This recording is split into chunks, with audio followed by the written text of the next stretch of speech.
خب صبر میکنیم مرحله به پایان برسه.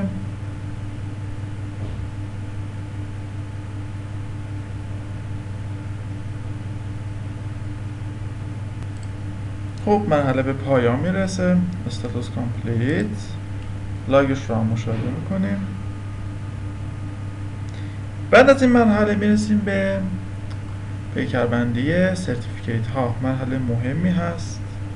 بعد داخل واقع دقت داشته باشیم اگه اشتباه این مرحله رو بریم نصبمون ناقص انجام میشه. خب میبینیم اینجا تمام مراحل با موفقیت انجام شده.